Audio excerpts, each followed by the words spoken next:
All right, welcome to the party, pals. GRC Mafia. Right out the gate, we're here to break down barriers, foster collaboration and community, working towards a more secure future for everybody. Definitely a learning and growing environment. Now, during these sessions, we typically do not drop the stage link, but if you guys have any questions, definitely drop those in chat. Worst case scenario, we'll mark those throughout this presentation and do Q&A at the end. Also, we may open up the stage at the end of the presentation if you'd like to come up and ask questions or otherwise.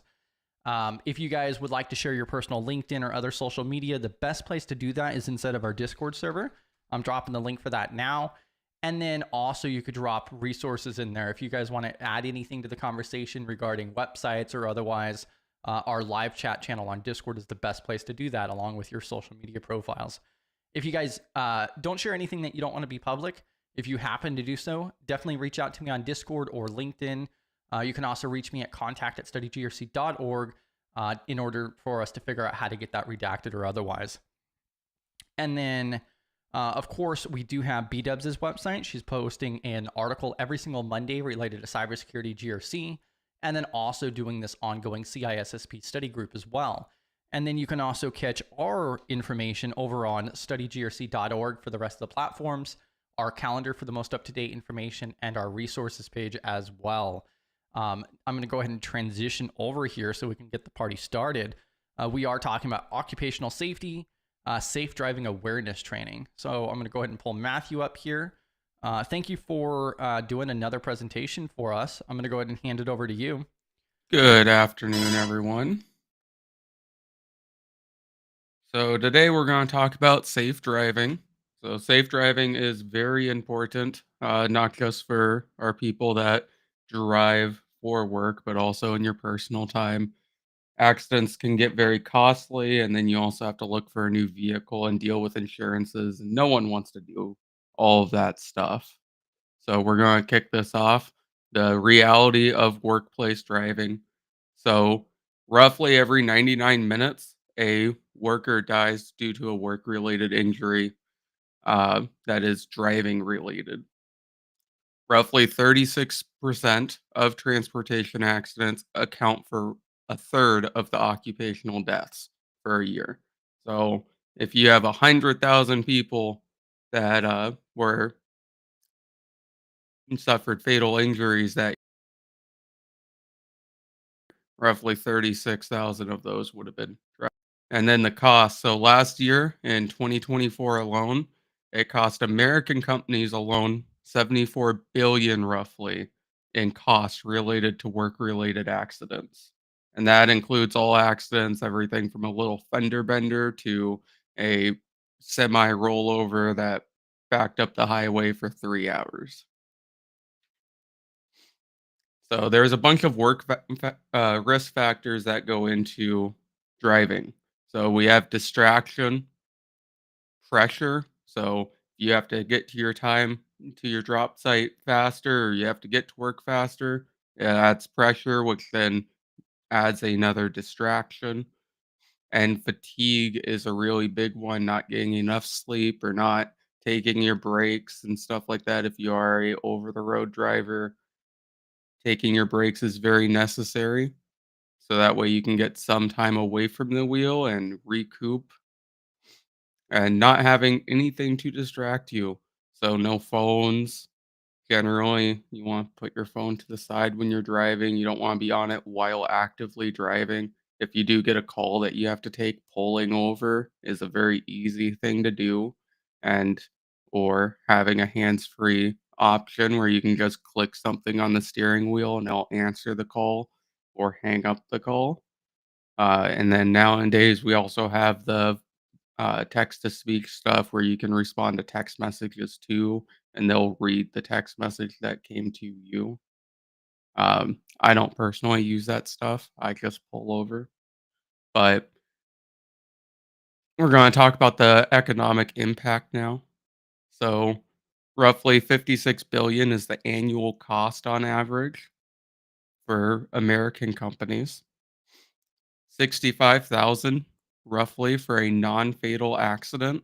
So if it's just a fender bender, vehicles are damaged, maybe they have to go get checked out at the hospital just to be safe. That's roughly $65,000 right there. And if you add a fatality in there, that number's jumped up to roughly 670,000, which is a lot of money for a company. And insurance pays some of this stuff, but it's still coming out of the American economy, which it can be really rough, especially for smaller companies. And the unforeseen stuff, work absences account for roughly 53% of accidents causing employees time off. Uh, it can be very time consuming recovering from an injury from an accident because you can get everything from fractured bones to tears in your muscles and all of that fun stuff, which can be very long to recover from. And even after you recover, you can suffer very long term injuries. So we're going to go back to some of the causes. We talked about distracted driving a bit using stuff that's hands free instead of actively messing with your phone. You also have fatigue, which we talked about a little bit. But we're going to talk about maintenance also, making sure that your vehicle is maintained. Uh, with me, I usually check my vehicle every 2 weeks, make sure everything is operating okay on it. And if you notice something on your vehicle, it's not a bad idea to go get it fixed as soon as possible. Making sure that your brakes are working fine, making sure that your vehicle's driving okay, making sure your turn signals are working and your brake lights are working, your headlights are working. If you don't have a second person with you to be able to check your lights, you can always like back up towards the wall to be able to check your rear turn lights and your brake lights and all of that fun stuff. And planning. Planning is very important. Knowing where you're going, how you're going to get there. Take a look at the weather. Make sure there's not going to be any adverse weather conditions that you're going to have to worry about. If it's going to be thunderstorming, plan that there's going to be thunderstorms. Drive a little bit more carefully in slippery and wet conditions, especially if it's low visibility. Also, um, I live up here in North Dakota, and I mean, this last windstorm that we got um, the other day, there's a SUV, full size SUV. I don't know what model it was, but it lost control and ended up rolling multiple times on the interstate, and that person was transported to the hospital.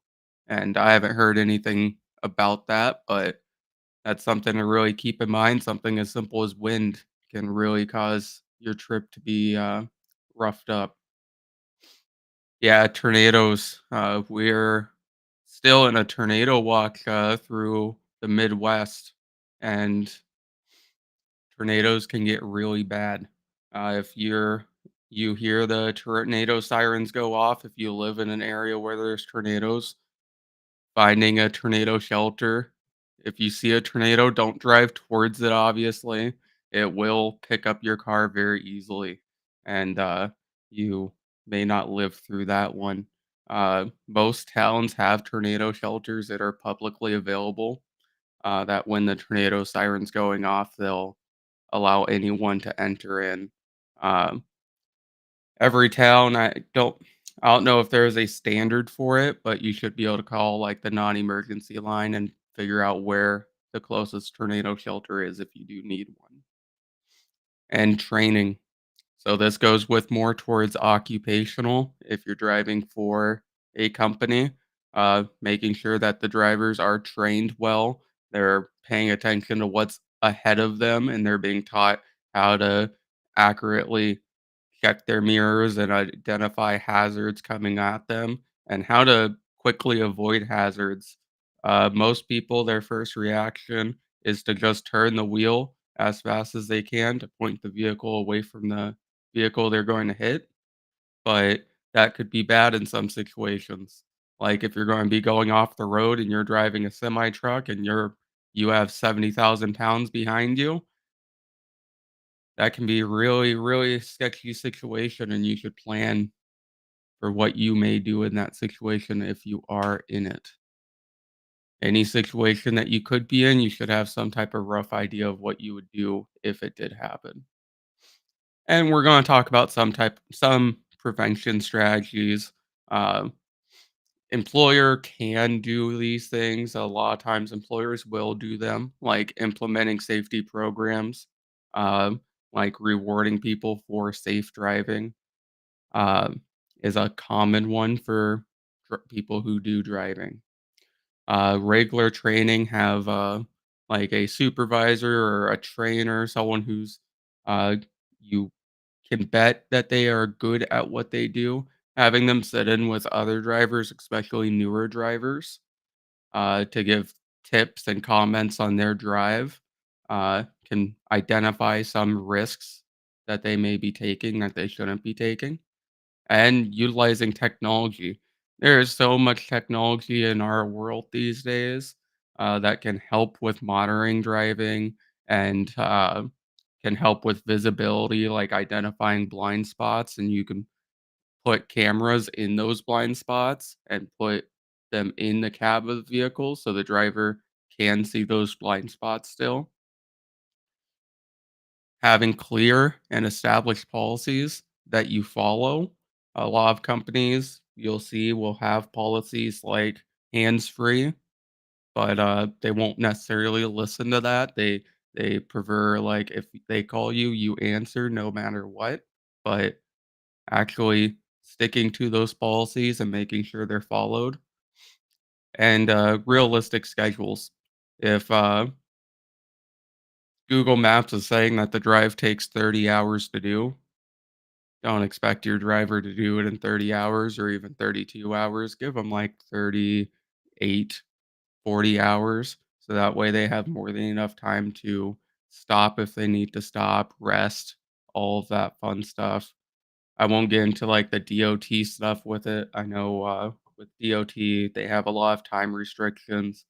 I want to say it's 14 or 16 hours is the longest they can drive, and that's with breaks. But I believe that's the longest they can drive without having to take a full 8-hour break minimum. So now we're going to touch base on a little bit more of the technology. So one of the best ones, GPS. So many vehicles have the little screens in them where you can have the GPS displayed, so you're not looking at your phone to be able to get the GPS. You're barely looking down, which is amazing because you can still see the road in your peripheral vision. So that's a very great tool to have in vehicles and can help a lot, especially if there's a accident ahead of you. You generally will pop up on there where you can change the route and all of that, so you won't have to pick up your phone to do that. And then we have telematics. Telematics pretty much observes the what the vehicle's doing.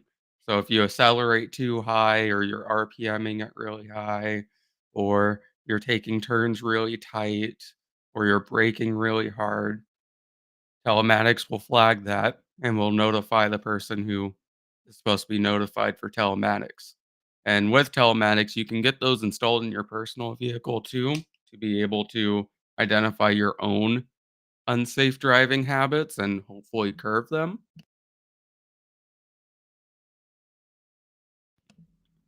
which we can use for ourselves. It's very common these days in trucking now for telematics. You can also install like speed governors. So that way, trucks or even passenger vehicles can't go over the posted speed limit. Generally, from what I've heard, is speed governors usually end up governing it at right around 65, but you can adjust it to what your driver needs. If he's going to be on a lot of 70-mile-per-hour roads, then maybe having it at 70 would be a better idea because going too slow can also create a major hazard. If you have cars flying past you at 80 miles per hour and you're going 65, it does present a very strong hazard there. And then there's a bunch of safety systems nowadays. You have lane assistance where it will let you know if you're starting to dot over the line and will beep at you. You have backup cameras. You have Um, the blind spot detection that's on a lot of cars these days on the side mirrors where it pops up a little tiny dot on the side mirror if someone's in your blind spot, which my old car had one of those, and it came in handy a few times where so you don't have to turn your head to look at your blind spot, you just look at your mirror and it'll tell you. And then you have a personal responsibility whenever you get into a vehicle. When you get into a vehicle, you're operating that vehicle. If you do something that you shouldn't do, even if you're working, you're responsible for what happens with that vehicle legally. If you end up doing something really bad, it falls on you. The repairs and all of that stuff may fall on the company, but there's a lot worse things that can happen than just a few repairs. So it's always a good idea to be well rested, be focused while driving, not using distractions. It can be very hard to go on a long road trip and not have distractions, but it's very good to not have distractions or at least minimize them as much as possible.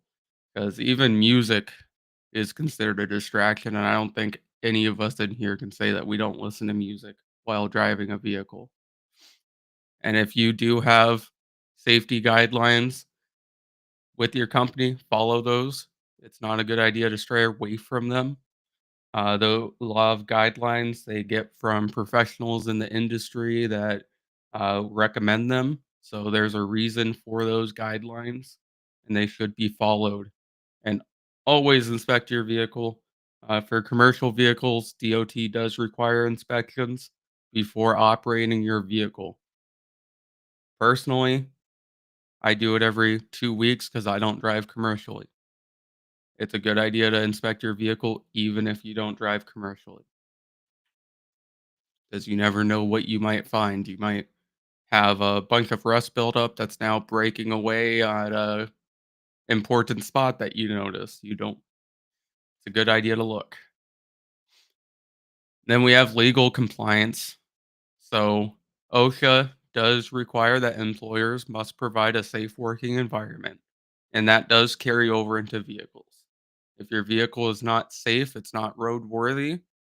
A lot of people would run to DOT, but you can go to OSHA too. OSHA does require a safe working environment. If your environment is not safe, then they do not like that. And they will penalize companies for it. Generally, they'll give a warning first, but they will penalize companies for that sort of thing. And DOT will put vehicles out of service if they don't deem them roadworthy, especially if you are driving commercially. It's a very very big concern to not have a roadworthy vehicle. And then you have company liability. Uh, Ultimately, they're the ones responsible for the cost of the vehicle. It's their vehicle. So if something happens, if you hit a pole or something, they're the ones that's going to be eating the cost for that. And then you have other factors too. If you do hit a person and God forbid they end up having to go to the hospital and sustain injuries, they're generally on the hook for that too. They have insurances, but they can get sued. And even if they win the lawsuit, they're still putting all that money out for lawyers and fight that case.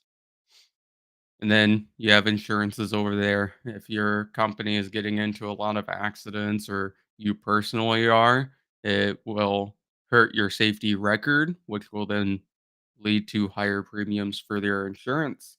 And then the company will be very angry because they're paying more money. And companies do not like paying money.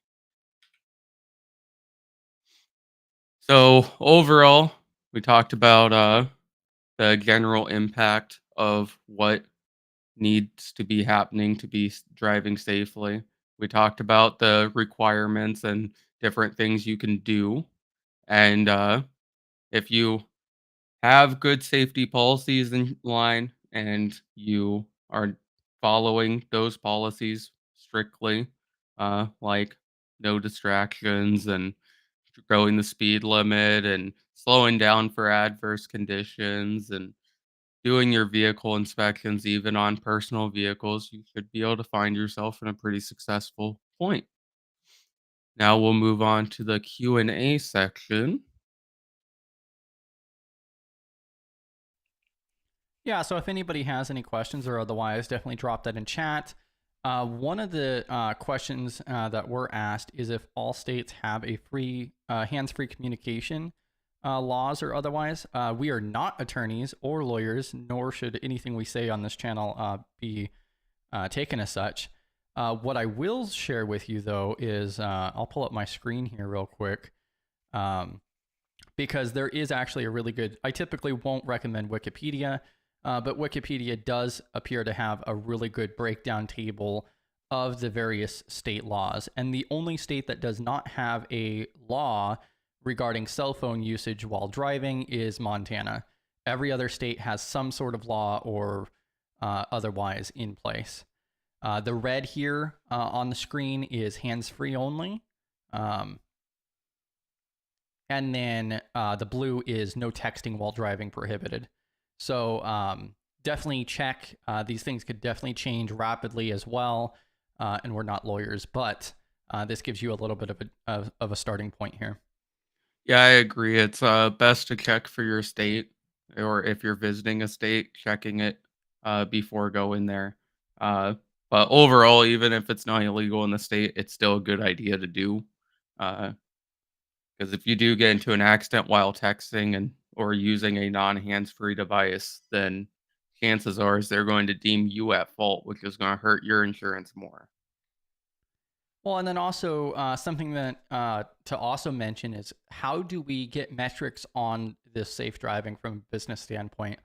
Should we be installing driver-facing cameras and sensors, or how do we actually get metrics on our driver safety? So telemetrics is always a good idea. It's installed in the actual vehicle and monitors all of the vehicle stuff for hard braking or hard acceleration, hard turns, stuff along those lines. And you can get a front-facing camera too. I don't personally like the idea of rear-facing cameras because it puts a lot of strain from the employee to the employer. Uh, you have to have some type of trust there that your employees are doing what they're supposed to do. And generally, when you start installing cameras at their workstation, it rips that trust away from them.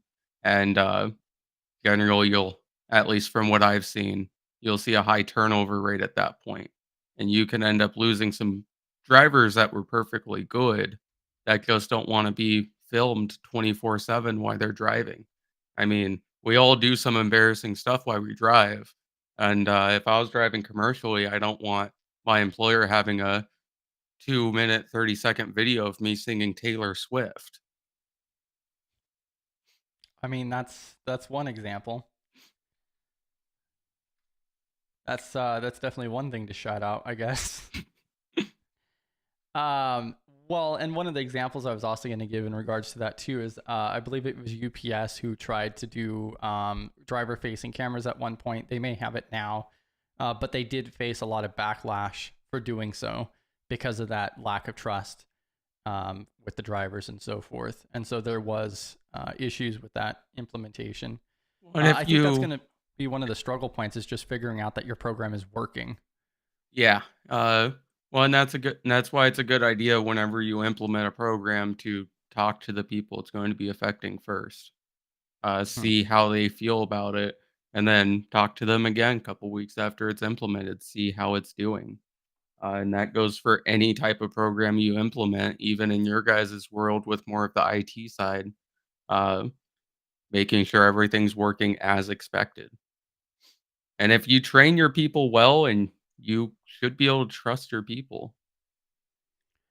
Yeah, and so you gave a pretty good breakdown a lot of the high level points. Now, what type of training should be conducted with the drivers? Do you think that there should be like recurring training, like even for you know commercial trucks or otherwise on a Mm, regular basis, or how often should this be addressed?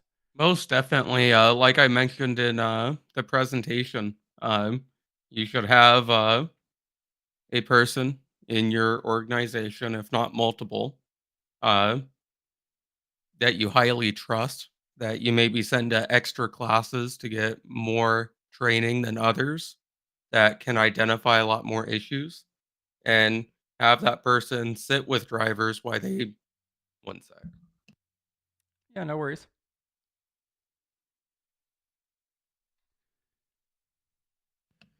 Sorry guys, I'm a little And then feeling under the weather right now, so need to take a drink. But having someone that you trust that maybe has a little bit more training than others that can identify the issues better, that can do a driving day with your employees, and they'll make sure they're doing their inspections properly. They'll point out things in their inspection if they maybe miss something. And that sort of thing shouldn't be a write up unless it's extremely severe, but just more of like a coaching type thing. And they'll drive with them for the day, identify any unsafe behaviors that they may develop, and nip it in the butt, talk to the employee about it, and then if they do come back with issues, especially like more severe issues, maybe doing another surprise one like a week or 2 later, see if those issues have resolved. If not, then maybe then it's time to start doing disciplinary action. I mean that seems pretty straightforward. And Yeah. there's a bunch of courses you can do in every state and online. I prefer in person where you can do uh, safe driving awareness classes and stuff like that just to give them a little bit more information. And then there's also this question here too. Do you often see driving policies within employee handbooks or manuals? It was something I was always surprised wasn't included at a lot of places I worked. So it depends where you work. If you work in a area where they do have vehicles running, they should definitely have some type of policy revolving driving. Sure. Any type of vehicle, whether it's a golf cart or a big cat bulldozer, both should require some type of policy. At the facility that I work in, the biggest vehicle we have is forklifts, and we still have driving procedures in our safety book that people can refer to and at any point. Uh, Especially if if people are going to be driving a lot, like if it's a transportation business, there's no reason they should not have any type of safe driving policies in their handbooks. And those handbooks and policies, whether you have it in a policy book or a handbook, should be stored in the vehicle so the driver can look at the book if needed. Now, do you know of any type of like OSHA regulations in regards to this that companies would have to follow as well, or So does it really OSHA, follow underneath DOT? it mainly falls under DOT. So, but it also depends on the vehicle. So if you're talking about like a forklift or any type of power industrial vehicle, OSHA has uh, guidelines on that. But the main one that encompasses driving in general is employees. Employers are required to make a safe work environment for the employee, and that does also include vehicles. Most of it would fall under DOT though, if you're doing transportation, to my knowledge. Mhm. I'll pull up the OSHA guideline for powered industrial vehicles real quick. And also, Cam also mentions in cold weather states, I've always had to help slash monitor with proper cleaning of work trucks for safety slash visibility, wound up including cleanliness into our driving policy. I think that's a really important shout out too. I think that's one of the things that gets neglected a little bit. When I did drive a company vehicle, there was a cleanliness checkbox. I believe that was on the post drive paperwork. Yeah. Well, and a lot of people, when they think of cleanliness of the truck, they're thinking like spray down, making sure mirrors are wiped off, the brakes are wiped off, headlights are wiped off to increase visibility. But if you have a bunch of trash and stuff in your workstation in the cab and you get into an accident, all of that is now airborne. So Hmm. you can be getting hit with bottles, cans, a laptop, whatever you have not secured in your vehicle is going to be flying everywhere. Yeah. I think that's yeah, something that a lot of people overlook. And Uh, you never know what's going to happen. Um, do you guys have any other questions, or was there anything else that you wanted to cover as well? Oh, here, I'll drop this link yep. to So this OSHA's. is the regulation for the powered industrial vehicles with OSHA. It's 1910.178. That goes over what's required for powered industrial vehicles. It also goes through what the employer and employees should be doing. Yeah, and I'm actually going to pull this up real quick just so you guys can get a better idea for this as well. So this is the page that he just shared. So 1910.178 powered industrial vehicles. And we could see here that this looks very similar to the different frameworks that we typically talk about because, we have controls here. So this section contains safety requirements relating to fire protection, design, and maintenance and use of fork trucks, tractors, platform lifts, motorized hand trucks, and other specialized industrial trucks powered by electric motors or internal combustion engines. And so this looks very familiar to the frameworks that we work with. They're just controls. It's just visually different. So definitely interesting talking about LP gas vehicles and so forth as well. Yes, that's one thing that I really like with OSHA is they go very in depth with most of their regulations. Hmm. Generally, if you have a question about something, like the difference between LP trucks and electric trucks, OSHA tells you right there of the different requirements for it. Like they don't generally recommend LP trucks to be used in factories, which is the liquid propane trucks. Um, because they put off gases that can be harmful. So if you're in a confined area and that's being used, you can end up suffering from lightheadedness, dizziness. You can end up fainting. Whereas the electric vehicles don't put off those types of emissions. Yeah. Yeah, and this is actually a pretty cool page. Like they even have some pretty fancy tables. Um, so yeah, that's actually pretty neat. They've actually done a pretty good job, surprisingly. Well, and just like I've said before, is every single regulation they have is there for a reason. Someone did something that made them add it. You mean that it's written in blood? Yeah. Yeah, exactly. Yeah, if you guys have any other questions or otherwise, definitely drop those in the Discord server. Thank you for coming up again. If you have anything else to add, now is definitely a good time to do so. But otherwise, I think we could start bringing this to an end. Yeah, the only thing I would say is make sure you're driving safely, especially to and from work. I mean, we see a lot of accidents happening at that time frame. Uh, make sure you're driving safely. Make sure you inspect your vehicle. Make sure that's operating to your standards. And if something's broken on it, especially like something that's safety related, get it fixed. You don't want it failing at the worst time.